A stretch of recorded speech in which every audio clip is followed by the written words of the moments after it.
Mesdames et messieurs, bonsoir. Soyez les bienvenus pour cette nouvelle édition de votre journal de 22 heures. À la une dans l'actualité. À la une dans l'actualité nationale, médias sociaux et défis et opportunités, c'est lors de la journée nationale de la presse qui s'est tenue aujourd'hui au Palais du Peuple. Et enfin, dans l'actualité internationale, au Proche-Orient, le Qatar intensifie ses efforts diplomatiques pour une pause humanitaire à Gaza. C'était les titres. Merci si vous nous rejoignez.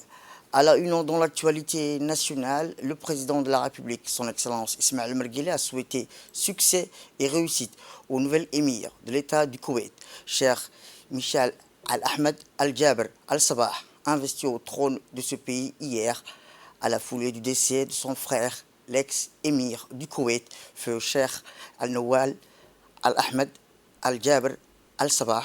Je forme le vœu que l'État frère du Koweït accroisse sous votre leadership l'œuvre largement accomplie, son développement, a écrit le président Guelleh dans un télégramme de félicitations adressé aujourd'hui au nouvel émir. La République de Djibouti se réjouit à la qualité des relations et des solidarités, d'échanges et de coopération avec l'État du Koweït. Il n'aura de cesse d'œuvrer en permanence en faveur du renforcement de ces relations privilégiées, a dans le même document noté le chef de l'État. Le président de la République, son Excellence Ismaël Omar Guelleh, close son message en réitérant ses chaleureuses félicitations au nouvel émir du Koweït. Et je vous le dis dans le titre, pour la 4e année consécutive, Djibouti a célébré aujourd'hui la journée nationale de la presse, avec pour thème les médias sociaux, défis et opportunités. Placée sous l'égide du Premier ministre, M. Abdelkader Kamel Mohamed, une cérémonie riche en couleurs a été organisée au Palais du Peuple par le ministère de la Communication, chargé des Postes et des Télécommunications, accueilli à son arrivée sur le lieu par le ministre de la Communication, chargé des Postes et des Télécommunications, M. Redouane Abdillahi Bahdon, et le directeur général de la radio-télévision de Djibouti, Anna Abdi Jama, et les directeurs des organes de presse écrite du pays. Le Premier ministre a visité les différentes stands mis en place à cette occasion, relatant sur l'historique de la presse djiboutienne. Et bien, dans un discours prononcé par le Premier ministre, Abdelkader Kamel Mohamed n'a pas manqué de féliciter à cette occasion tous les professionnels des médias, a mis l'accent sur le rôle majeur dévolu à la presse dans la promotion des droits de l'homme. La journée nationale de la presse constitue l'occasion de reconnaître et de saluer le travail que font les hommes et les femmes des médias au service de la nation, a indiqué le ministre de la Communication, chargé des Postes et Télécommunications, M. Redouane Abdillahi Bahdon.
Eh bien, dans son discours, le président de la CNC a rappelé qu'il nous faut un cadre innovant où les médias sociaux et les médias conventionnels seraient dans une logique de cohabitation et d'interaction et pourquoi pas de complémentarité.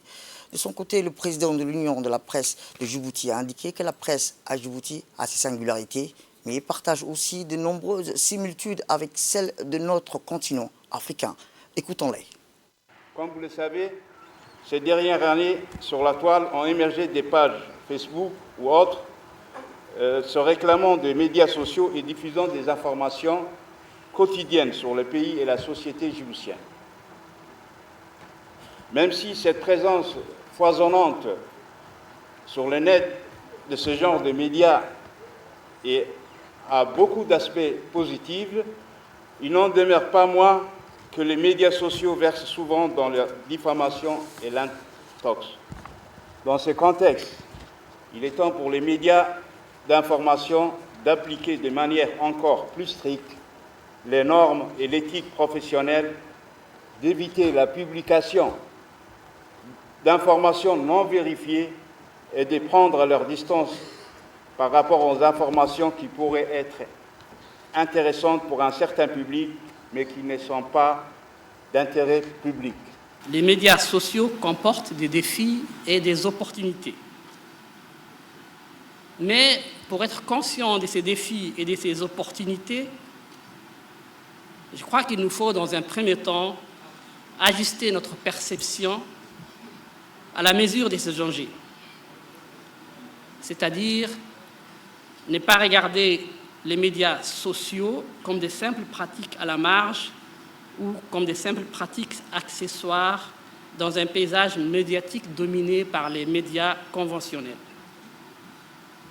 Nous devons perdre définitivement cette illusion. Et le risque, c'est que les assauts répétés des médias sociaux finissent par ouvrir des brèches et ensuite par détruire complètement notre cohésion sociale. Déjà l'année dernière, du haut de cette tribune, j'avais plaidé pour les assises de la presse nationale afin d'éviter une obsolescence programmée de nos médias. Une telle initiative, Monsieur le Premier ministre, Monsieur le ministre de la Communication, m'apparaît aujourd'hui encore comme une nécessité urgente, car il nous faut un cadre innovant où les médias sociaux, les médias conventionnels seraient dans une logique de cohabitation, d'interaction et pourquoi pas aussi de complémentarité. Eh bien, le ministre de la Communication, chargé des Postes et Télécommunications, M. Redouane Abdoulaye Badone, a rappelé pour sa part les réformes engagées à l'origine, notamment les médias en ligne et ses opportunités, ainsi que les différents défis liés sur les médias. Écoutons à présent le discours du ministre de la Communication, chargé des Postes et Télécommunications, M. Redouane Abdoulaye Badone, à l'occasion de la journée nationale de la presse qui s'est tenue aujourd'hui au Palais du Peuple. Année après année, cette journée revêt d'une importance particulière dans notre nation, car elle témoigne de l'engagement du gouvernement sous la houlette de son Excellence, le Président de la République, Al-Hajj Ismaïl Omar Guelleh,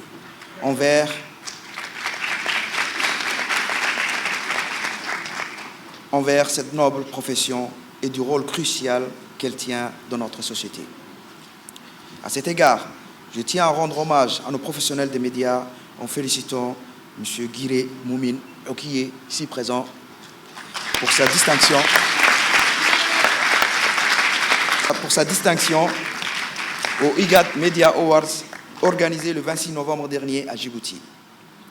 Le thème de cette année qui s'intitule « Médias sociaux, défis et opportunités » souligne l'évolution rapide du paysage médiatique façonné par la montée en puissance des plateformes des médias sociaux. Ces outils qui ont transformé la manière dont nous interagissons, partageons des informations et exprimons nos opinions présentent à la fois des défis et des opportunités. Les médias sociaux ont indéniablement élargi le champ de la liberté d'expression, permettant à chacun de contrôler, de contribuer à la discussion publique. Cependant, cette même ouverture a engendré des défis, notamment à la propagation de fausses informations, la désinformation et parfois même la haine en ligne. En tant que gardien de l'information, il est de notre responsabilité commune de naviguer avec précaution dans ces eaux numériques tumultueuses. Mesdames et messieurs, les défis posés par les médias sociaux nous appellent à renforcer notre appui au journalisme de qualité fondé sur la véracité, la rigueur et l'éthique. Et enfin, le Premier ministre a rappelé que le thème retenu cette année, médias sociaux, défis et opportunités, sont une réalité incontournable de notre époque où ces plateformes sont devenues le principal vecteur de communication et d'expression et la question de leur régulation se pose avec équité. Écoutons le Premier ministre. C'est un grand honneur et une profonde conviction que je prends la parole aujourd'hui en cette journée de la presse, un événement majeur que nous célébrons chaque année au mois de décembre. Je tiens à féliciter le ministre de la Communication et tous ceux qui ont contribué à l'organisation de cette journée dédiée à reconnaître l'importance cruciale des médias dans notre société. Le thème retenu cette année, médias sociaux, défis et opportunités, sont une réalité incontournable de notre époque où ces plateformes sont devenues le principal vecteur de communication et d'expression, et la question de leur régulation se pose avec acuité. Les enjeux sociétaux majeurs auxquels nous sommes confrontés à l'ère du numérique mettent en évidence la délicate balance entre la liberté d'expression et la nécessité de réguler les médias sociaux. Certes, ces derniers ont révolutionné la communication et offert des opportunités sans précédent pour l'expression individuelle et collective. Toutefois, ils posent des défis juridiques majeurs. Cette liberté d'expression n'est pas sans limite et la désinformation, communément appelée fake news, pose un défi majeur. C'est pourquoi l'enjeu crucial pour les années à venir serait de garantir un espace numérique sûr et respectueux des droits de chacun dans le respect des principes fondamentaux de la liberté d'expression. Eh bien, écoutons ces quelques réactions recueillies lors de la journée nationale de la presse qui s'est tenue aujourd'hui au Palais du Peuple. Aujourd'hui, nous sommes en train de célébrer la 4e édition de la journée nationale de la presse.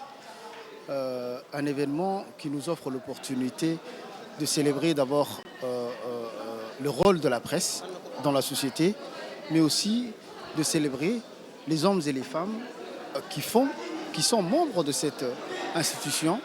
La presse et les médias, comme nous le savons tous, jouent un rôle de premier plan dans le développement de notre pays. Eh bien, la journée plutôt nationale de la presse, c'est aussi que les réseaux des médias Al Jazeera a annoncé hier qu'il porterait le meurtre de son caméraman Samer Abu Daqa à Gaza devant la Cour pénale internationale. Eh bien, dans un communiqué publié hier, la chaîne basée au Qatar a déclaré avoir demandé à son équipe juridique de renvoyer de toute urgence le cas de ce qu'elle appelle l'assassinat du caméraman arabe d'Al Jazeera, Samer Abu Daqa, au tribunal de La Haye. Abu Daqa a été tué vendredi par une attaque de drone israélienne alors qu'il faisait un reportage sur un précédent bombardement d'une école utilisée comme abri pour les personnes déplacées à Khan Younis dans le sud de la bande de Gaza. Al Jazeera avait précédemment soumis une demande formelle de la Cour pénale internationale pour enquêter et poursuivre les responsables de l'assassinat d'une journaliste de télévision chevronnée en mai 2022, alors qu'elle couvrait un raid militaire israélien sur le camp des réfugiés de Jenin, en Cisjordanie occupée. Il convient de noter que le nombre des journalistes tués depuis le début de l'agression israélienne sur la bande de Gaza est passé de 90 journalistes, tandis que les forces israéliennes continuent de cibler diverses installations civiles.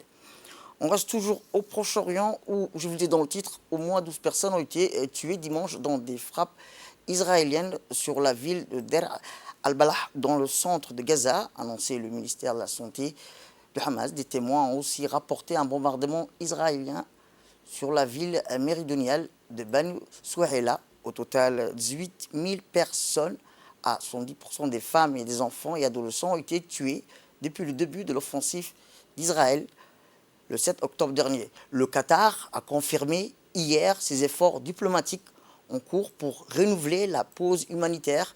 Le secrétaire américain à la Défense, Lloyd Austin, a annoncé hier soir son déplacement en Israël à Bahreïn et au Qatar pour souligner l'engagement de Washington à renforcer la sécurité et la stabilité régionale. Ces derniers jours, l'administration américaine a poussé les autorités israéliennes à passer une phase moins intensive de leur opération à Gaza afin de mieux protéger les civils. Le chef de la diplomatie britannique, David Cameron, et son homologue allemand ont appelé de leur côté à un cessez-le-feu durable aussi rapidement que possible dans une tribune commune publiée dans le Sunday Times. Les bombardements israéliens ont laissé une grande partie du territoire en ruine et l'ONU estime à 1,9 million de Gazaouis ont été déplacés par la guerre. Cette semaine, les Nations Unies ont prévenu que la faim et le désespoir poussant les habitants à s'emparer de l'aide humanitaire risqueraient de conduire à un effondrement de l'ordre civil. Je ne sais pas, par surprise, si des gens commençaient à mourir de faim ou d'une combinaison de faim, de maladies et de faible immunité, a déclaré Philippe Lazarni, directeur de l'agence de l'ONU pour les réfugiés palestiniens. Une mère et sa fille ont été tuées hier par un soldat israélien et 7 personnes ont été blessées. Des dizaines de journalistes ont participé à Khan Younis hier aux funérailles de Samer Abu Daqa, caméraman de la chaîne qatari Al Jazeera, tué par une frappe israélienne. Retour à Djibouti, où la direction l'Assemblée nationale, où la Commission des finances, de l'économie générale et du plan se réunit aujourd'hui pour étudier le projet de loi numéro 30 de l'année 2023 de la 9e législature relatif au règlement définitif du budget de l'État pour l'exercice 2022. Cette assise qui a vu la présence des parlementaires membres a été présidée par l'honorable Sharmak Moussa Arre, président de la commission. Le gouvernement était représenté par le ministre du budget, Ismaël Ibrahim Roble, assisté par des cadres supérieurs de son département.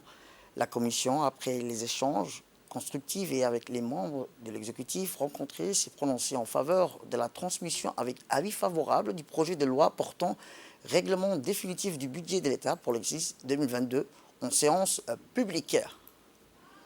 On reste toujours à l'Assemblée nationale où les membres du groupe Amitié Djibouti-Azerbaïdjan, présidé par l'honorable Ilaya Ismail Guedi, est composé des honorables Mohamed Abdallah Ali et Hassan Bassoma, se sont entretenus avec la délégation de la République azerbaïdjanaise conduite par M. Yalchin Rafinia, vice-ministre des Affaires étrangères.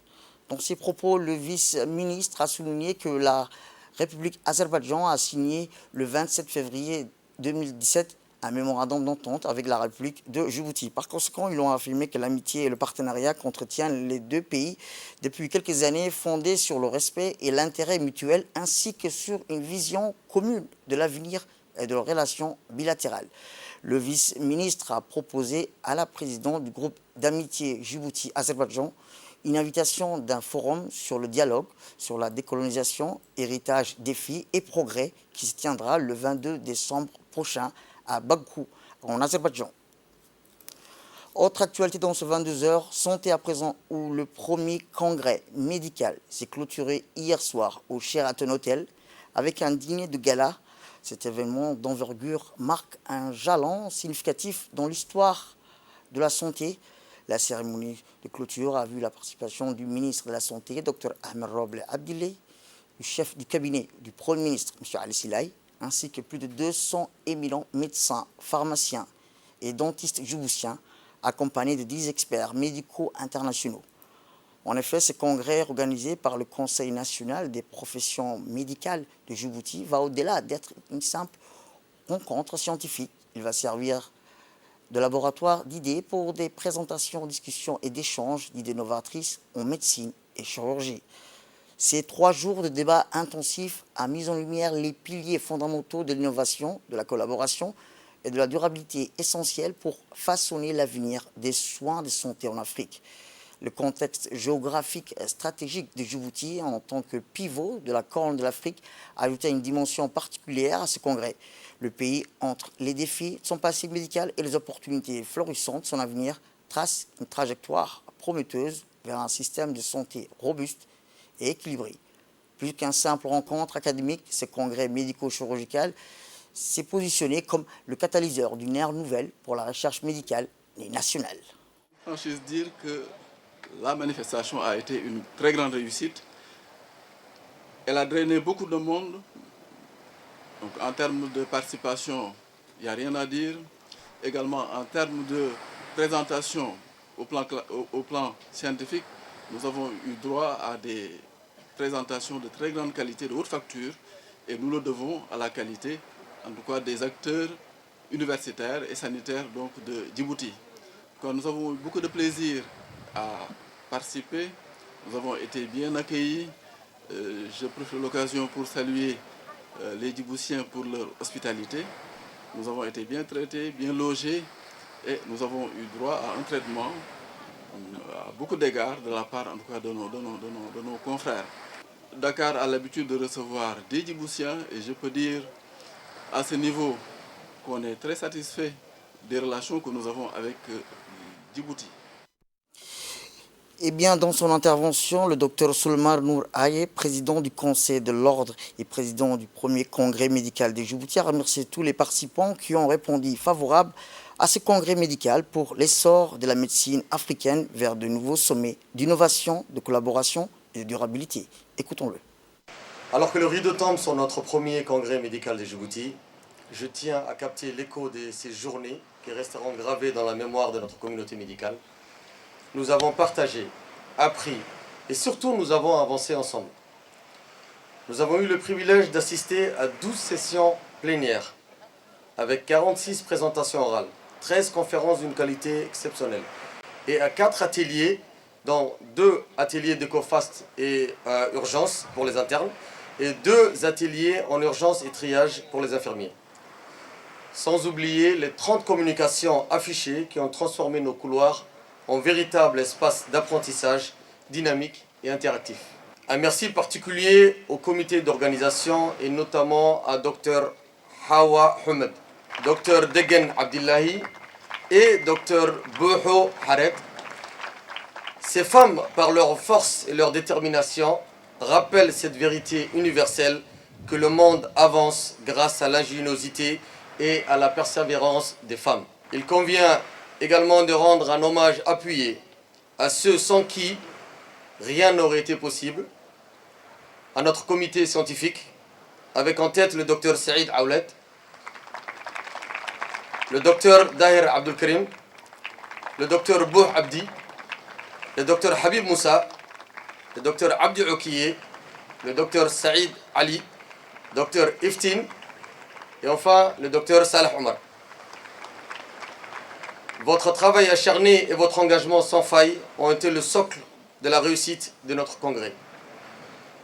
Mention spéciale à l'agence événementielle, dont le professionnalisme n'a d'égal que leur passion pour l'excellence. Nos sponsors et exposants méritent un remerciement tout particulier. Votre soutien financier et moral a été essentiel à la réalisation de ce congrès. Vous avez été les piliers sur lesquels nous avons pu édifier cet édifice de savoir.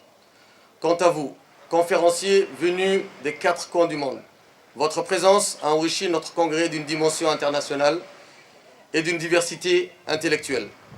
Vous avez apporté à Djibouti le monde et ouvert nos horizons vers des perspectives globales. Chaque présentation, chaque échange a été une étape supplémentaire vers notre objectif commun, une santé meilleure pour tous. Eh bien, le ministre de la Santé, Dr Ahmed Roble Abile, a souligné l'importance de cet événement qui va servir d'atelier de laboratoire d'idées pour des présentations, discussions et d'échanges d'idées novatrices en médecine et chirurgie. Écoutons le ministre. Je suis très heureux de participer à ces dîners qui clôturent donc la fin de ce premier congrès.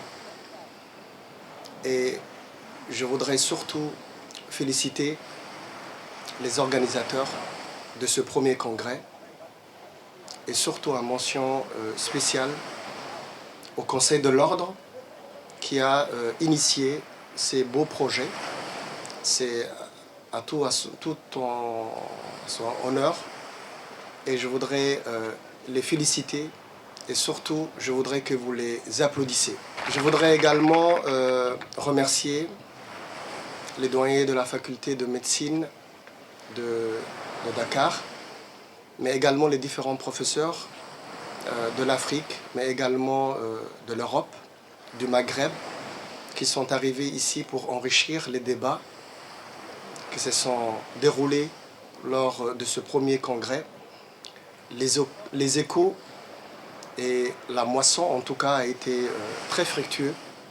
Je suis très heureux de l'entendre et très satisfait que ce premier congrès a été vraiment réussi, a réussi vraiment.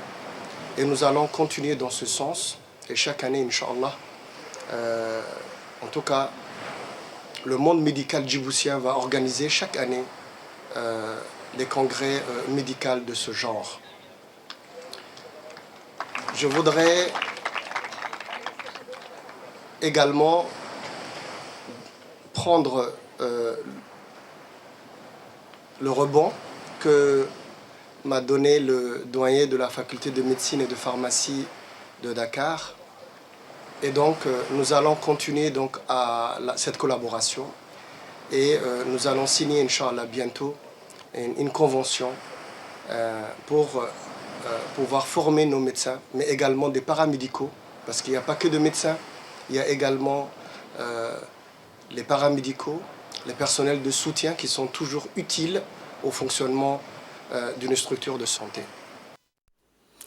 Autre actualité dans ce 22h, c'est aussi le ministère du Travail chargé de la formalisation et de la protection sociale en collaboration avec l'Institut régional de l'administration IRA de Lille et l'ambassade a organisé une cérémonie de lancement pour la seconde promotion de formation en gestion et management des organisations présidée par le ministre du Travail chargé de la formalisation et de la protection sociale, Omar Abdissahid. La cérémonie de lancement a eu lieu à l'Institut national de l'administration publique à l'INAP.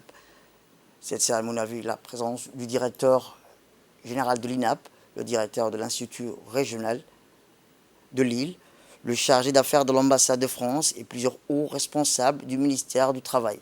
L'objectif de cette formation est de promouvoir la culture et la pratique du management de qualité en République de Djibouti. Eh bien, le directeur de l'IRA a souhaité réussite et progrès aux jeunes qui vont bénéficier de la formation en langue chinoise et de l'éducation.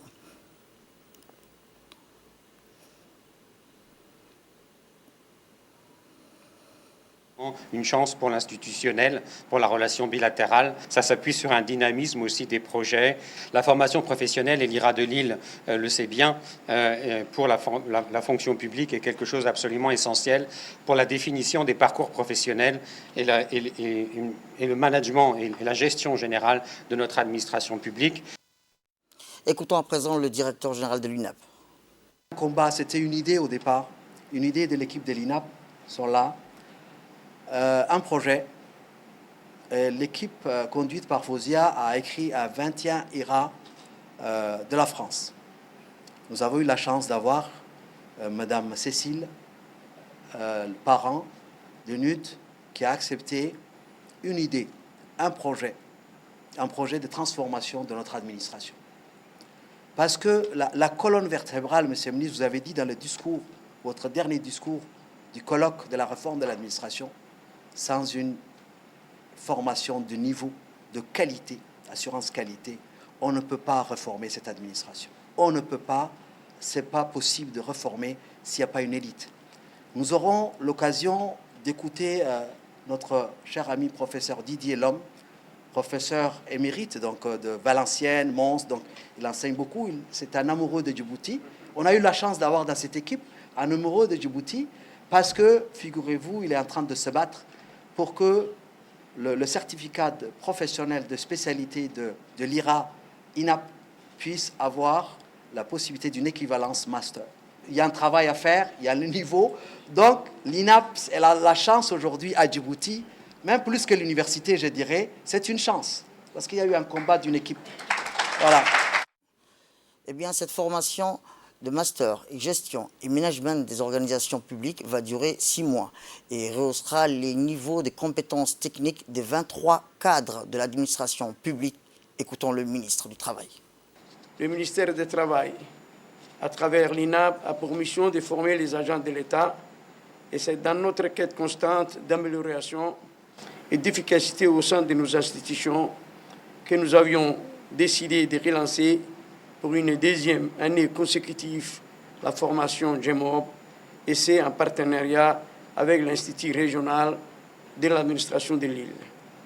L'admission à cette formation s'est faite par le biais d'un concours sélectif où les connaissances générales, la culture administrative, les connaissances juridiques ainsi que les aptitudes rédactionnelles et orales des candidats et candidates ont été évaluées. Je suis persuadé que cette formation conçue avec soin, en collaboration avec des experts chevronnés nationaux et internationaux, fourniront aux auteurs tous les aspects de la gestion publique, allant des droits de la fonction publique à la rédaction administrative, en passant par la gestion financière et comptable. En outre, elle offrira à toutes la possibilité de contribuer de manière importante à l'amélioration de nos organisations grâce à des projets personnels. De plus, cette formation permettra de faire reconnaître et valoriser l'expérience professionnelle grâce à la validation des acquis professionnels et de décrocher un diplôme de master en administration publique. En investissant dans le renforcement des compétences de nos agents, nous investissons également dans la qualité des services rendus aux administrés et contribuons ainsi à la satisfaction de ces derniers. Je tiens à exprimer ma gratitude envers tous ceux qui ont contribué de près ou de loin à la réalisation de ces programmes de formation. Autre actualité, cette fois-ci, c'est la ministre déléguée chargée de l'économie numérique et de l'innovation qui a organisé ce matin une réunion avec l'écosystème du secteur de l'entrepreneuriat et de l'innovation dans la salle de réunion du ministère. Parmi les participants étaient représentés des entités influentes telles que l'Agence nationale de la promotion des investissements, sous son acronyme l'ANPI, la Chambre de commerce de Djibouti, le Club des jeunes entrepreneurs de Djibouti, le Club des jeunes entrepreneurs d'Ali Sébié, le Centre de technologie et d'innovation pour le développement, l'Agence nationale des personnes handicapées, l'Agence djiboutienne de développement social, la Caisse populaire d'épargne et de crédit, le Fonds de garantie de Djibouti, le SOS Village d'enfants. Cette table ronde était l'occasion d'initier un dialogue ouvert et constructif sur la collaboration en cours et les retombées potentielles au sein de l'écosystème entrepreneurial. L'objectif principal était de recueillir des retours constructifs, identifier les points forts et faibles, soutiens actuels et de solliciter des recommandations en vue de renforcer l'impact collectif. Cette initiative s'inscrit dans la conviction profonde de l'importance de la collaboration et la nécessité d'ajuster continuellement les efforts pour mieux répondre aux besoins de la communauté entrepreneuriale. Le goulot d'étranglement lorsque l'entreprise doit se formaliser. Donc ça, c'est un projet qui va... Ce projet-là va commencer très très bientôt. Inch'Allah, c'est le 15 janvier qui aura le lancement officiel. Donc ceux qui sont dans le loop, ils sont dans le loop. Il y a le CGE2 aussi qui est là. Et vraiment l'objectif qu'on a avec ce projet, c'est vraiment aller au service de PME. Comment on peut aider les PME à travers les B2B, mais aussi à travers tout ce qui est les services gouvernementaux. Eh bien, la ministre de l'économie numérique a pour clore ces échanges entre ces institutions de l'écosystème porte entre autres sur le partenariat avec le programme Smart Africa et des formations en informatique en ligne en service des jeunes pour réduire la fracture numérique et mieux promouvoir l'entrepreneuriat et l'innovation et ainsi renforcer la synergie avec les institutions. Écoutons-la. Cette table ronde a été l'occasion d'initier un dialogue ouvert et constructif sur la collaboration en cours et les retombées potentielles au sein de l'écosystème entrepreneurial. L'objectif principal était de requérir de retours constructifs, d'identifier les points forts, comme je disais tantôt, le faible du soutien actuel et de solliciter les recommandations. J'ai écouté pour certaines institutions qu'il reste des choses encore à améliorer. Et les thèmes que nous avons abordés, je n'ai pas vu des perspectives, mais peut-être ça va être notre deuxième phase, partager l'expérience, parce que c'est vrai que la région d'Ali Sébié a eu 2 années, mais la 3e année, la convention a été après fin. Mais voir CEPEC, voir le Forge, la Chambre de commerce, ça vous donne aussi l'opportunité d'échanger avec ces institutions qui restent au centre de l'entrepreneuriat et l'accompagnement de petites et moyennes entreprises. J'aurais aimé avoir, peut-être Abdelkrim va faire le point, on va engager avec la Banque mondiale sur un puits Union européenne encore un accompagnement de l'écosystème. C'est pourquoi j'ai souhaité d'abord voir ce que le premier appui a apporté comme un impact dans vos différentes institutions. Et le ministère a aussi une autre casquette. Vous avez parlé beaucoup de l'information, de l'informatique, utilisation en informatique. Nous aurons bientôt un projet avec Smart Africa sur le SADA, comment renforcer les compétences sans distinction. On n'a pas besoin d'être entrepreneur. On va former les jeunes filles, les jeunes garçons à partir de 18 ans, même 15 ans. Et cette formation, elle sera en ligne et de façon continue. La CA fait aussi la même chose dans beaucoup de pays. J'ai envoyé une lettre au secrétaire exécutif de la CA pour bénéficier de cet appui. C'est des casquettes du ministère, on va dire 3 casquettes, le numérique, l'entrepreneuriat et l'innovation. On doit mettre le moyen nécessaire, la volonté est là. Le département, le ministère est nouveau, mais l'équipe du CLE il avance sur l'accompagnement. L'écosystème surtout, et j'ai apprécié cette année, et j'espère qu'on va continuer dans cet élan, l'échange. Surtout, vous ne vous sentez pas marcher sur le pied, c'est ça que j'ai apprécié. Et chacun est dans son domaine, il est complémentaire. Peut-être dans le nouveau projet, je ne sais pas si mes collègues ont eu l'opportunité de vous présenter, on aura une table ronde. Par exemple, vous avez parlé des 10 projets avec l'accélérateur qu'on va recruter. Peut-être ces 10 jeunes vont passer à un niveau accélérateur et puis se compléter. Eh bien, écoutons ces quelques réactions recueillies par notre équipe lors de la table ronde. Nous sommes réunis, comme vous le voyez, au sein du ministère délégué à l'économie numérique et à l'innovation, avec l'ensemble de l'écosystème djiboutien de l'entrepreneuriat et de l'innovation, pour justement discuter des moyens de consolider cet écosystème naissant, vibrant, et qui, normalement, dans son objectif, doit impulser le développement socio-économique de Djibouti, comme vous le savez, avec tous les jeunes qui ont des idées innovantes. Ce qui est excellent, c'est qu'on a eu pratiquement tous les acteurs dans tous les domaines, que ce soit dans l'accompagnement, dans la formation, que ce soit aussi l'aspect financement, mais également le ministère qui est dans son rôle d'arbitrer, d'impulser un écosystème qui doit nécessairement participer au développement socio-économique de la République de Djibouti. Et nous sommes ravis d'avoir échangé en toute transparence. Direction le nord du pays où la préfecture de Tadjoura a initié une journée corniche propre hier pour le nettoyage et l'embellissement de la façade maritime qui accueillera la première édition du festival culturel de Tadjoura prévu le 21 et le décembre prochain. Eh bien, dès l'aurore, une foule innombrable des Tadjouriens dont les réseaux associatifs du CDC des Tadjoura ont répondu présents aux côtés des services préfectoraux afin de donner un coup d'éclat au site du festival organisé par l'association Tekem Tarago et parrainé par le ministère de la Jeunesse et de la Culture.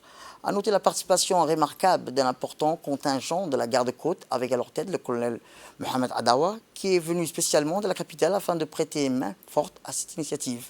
Le régiment interarmé de Tadjoura a pour sa part déployé un effectif important ainsi que des engins de remorque chargés de l'enlèvement des carcasses des voitures et autres objets roulants lourds. Le préfet de Tadjoura, Mohamed Abbas, a salué l'engouement général suscité par cet événement culturel dont le succès se dessine déjà au vu de la mobilisation massive et inédite des Tadjouriens. Pour un événement historique d'envergure, festivala, festivala, تقولي فودك على عرسي فestivala, festivala, أبوك رعتي فايزة festivala.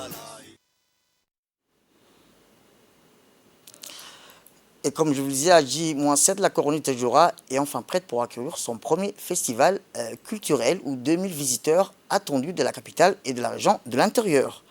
Et dans l'actualité internationale, fins stratèges, novices ou passionnés se sont retrouvés à Tanger, au Maroc, pour le tournoi d'échecs Open de Tanger. Cet événement, qui a réuni une centaine de joueurs de haut niveau de tout terminé, a remporté le premier prix dans une compétition sans merci. Aujourd'hui, plus de 100 joueurs ont répondu présents à ces tournois. Les tournois sont une occasion de faire un test, une évaluation pour les joueurs. Ainsi, pour Mohamed Amin, qui est passé pro dans ce sport, l'objectif est d'améliorer son classement international et gagner plusieurs titres. Mais malheureusement, au Maroc, nous n'avons pas de tournoi, a-t-il déclaré. Déplorer le jeune joueur. Derrière cette célébration se cache une réalité complexe. Des tensions, des problèmes organisationnels et un manque de soutien ont eu des conséquences très néfastes sur cette discipline. C'est tout pour cette édition. Merci à vous de nous avoir suivis. Restez avec nous pour la suite de nos programmes télévisés. Le programme continue sur Télé Djibouti.